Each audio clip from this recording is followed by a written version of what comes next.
Hey guys, James Wilson-Taylor here for Rock Sound with another of our video calls while everyone's stuck at home. I'm delighted to say today's guest, none other than Mr. Andy Biersack. How are you, sir? I'm doing all right. How are you doing? Not too bad, man. Not too bad. Hanging in there like I'm sure you are too. Is everyone safe and happy and healthy where you are right now? Yeah, I will say this, for the purposes of this call, I'm going to have to get used to the half a second delay between you speaking and me speaking. It's like I feel like we're on like a news broadcast where I'm waiting a little bit too long to hear you. No, I'm doing all right. We're hanging in there. My wife and I are both healthy. Our family has been healthy so far. We've been very fortunate in that regard. Just trying to be smart, doing everything we can. We live in Los Angeles, which is kind of now behind New York City is probably the second biggest epicenter in the country of cases and things that are going on. So. Yeah, we're just trying to be smart, go out only when we have to go to the grocery store or, whatever, like there's the essentials as you're allowed to go out and do. But other than that, we've just been inside and just, doing what we can. I think the main thing we've been doing is watching apocalypse movies. I don't know if that's masochistic or whatever. Wow, okay. I have seen this though, like loads of people have been watching like Contagion's one of the biggest movies in the world right now. Like we watched Contagion like night one of quarantine. We've moved on, like we just did the new Planet of the Apes trilogy of the last several years. We did Deep Impact, we did Independence Day, like we've gone all the way back. We're going like 30 years back in the history of apocalypse canon. Nice, yeah. It's something to do, man. You got to keep yourself entertained. And the other thing I'm doing is I'm growing out my facial hair, which is here's the thing. By that I mean I cannot grow facial hair and never have been able to.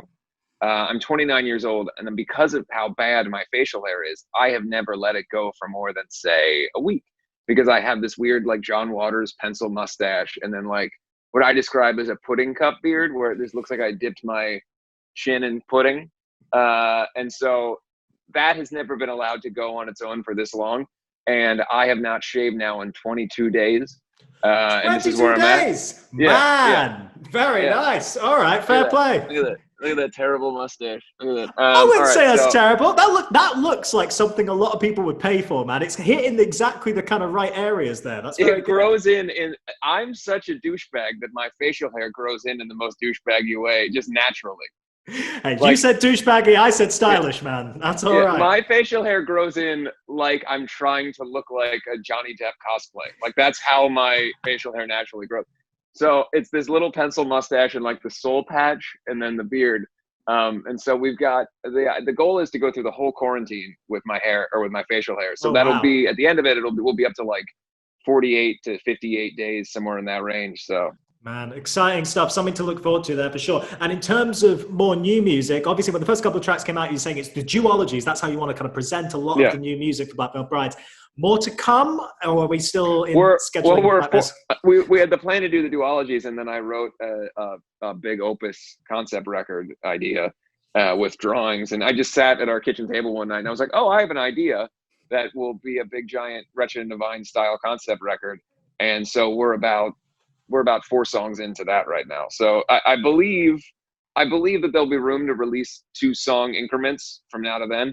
But right now, I mean, I'm so invested just on a creative level into this new concept that we have, and designing character elements and costumes and all that kind of stuff. It feels to me like I haven't had this level of inspiration for something that we've done since probably Wretched and Divine. And so I'm really excited to kind of see where this goes. And everybody says it, right? Where they go, oh, we've never been happier. Like there is a huge excitement in the band. And I think people who have been around us, who have seen our interviews recently or saw us in Mexico, we've never had more fun on stage. We've never enjoyed ourselves more.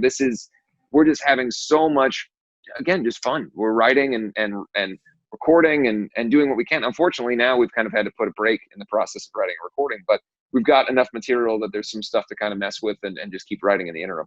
But what I always admire about you, and it's something I've said to a lot of artists recently who are having to discover new ways to do it.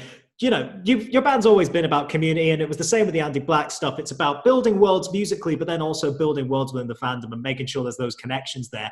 And part of that is online. And whether that's doing documentary style stuff on Patreon, whether that's your podcast, whatever else it is, it feels like even though, recording might be a little way off or a little bit detoured at the minute, you're still finding ways to communicate directly with the fans, right?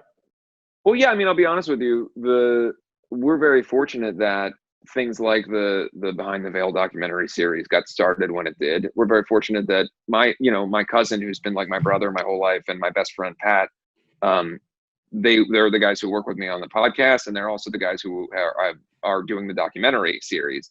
The fact that I have them as people in my life has been incredibly fortunate. The fact that they've been able to put together all this stuff is great.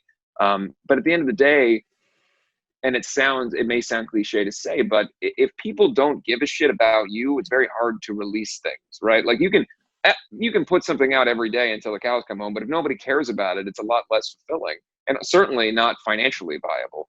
But we are very fortunate in that after all these years, people still care to the degree that we can have things like podcasts and documentaries and all these things that people care about. And I'm just so thankful that in a situation like this, people really are interested in what we have to say or how we can entertain them. And that's a really good feeling to know that in a time of darkness where people are dealing with something really difficult, to know that we can represent something positive and to be an entertainment source, whether it's through a silly podcast or through the art that we're making or through a documentary about our history or whatever it is. Obviously we'd love to be on the road playing music, and we'd love to be in the studio making music, but in the interim, the fact that people can come back to us and see, hey, this is a band that I love. Like I get to watch their old videos, or I get to see what they're doing now. Like that's really cool. And I'm just really appreciative that we have this outlet. Absolutely, man. Yeah, keep doing what you're doing. We all need it more than ever, man. 100%.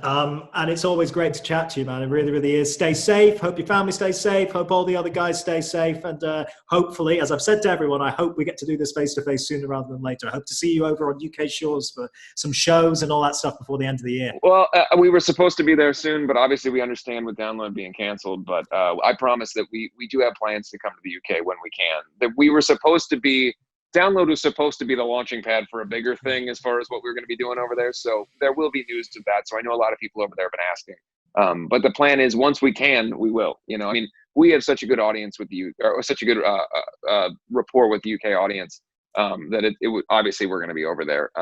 The other thing is I want to send one final shout out to Tom Hanks. I feel like I didn't want to say that I wasn't trying to say I don't want to be like you. I'd love to be like Tom Hanks. I just don't want to be sick. And he was a kind of a fire starter in terms of the public knowledge. But again, shout out Tom Hanks. I love you. Glad to hear you're doing better. We always shout out Tom Hanks, man. I'm going to start doing that in all my interviews. He's a legend. I finish every interview saying shout out Tom Hanks, and always have. I'm going to call you up on that now. I'm going to watch every future interview and make sure you're shouting out Tom Hanks right at the end. I'll have to find a way to get it into conversation. Like, the new record's coming out. Shout out Tom Hanks, and it's going to be great. Like, I just throw it into something else I'm saying. It's an easy sign off. I think it works very well. Well, next time you see me, I will have a full beard and mustache, and my hair will be crazier. I'm waiting for this. Right, so bare minimum, I want you posting updates on your social. Now that I know, I'm going to be keeping a close eye week by week and see how this progresses. Well, how about we talk in a month and we can see where we're at? You can get an update. You're on. We'll chat in a month and we'll exchange shaving tips. All right. Good to see you. Sounds good. All right, bud. Good to see you. Appreciate it. Bye. Cheers, everybody.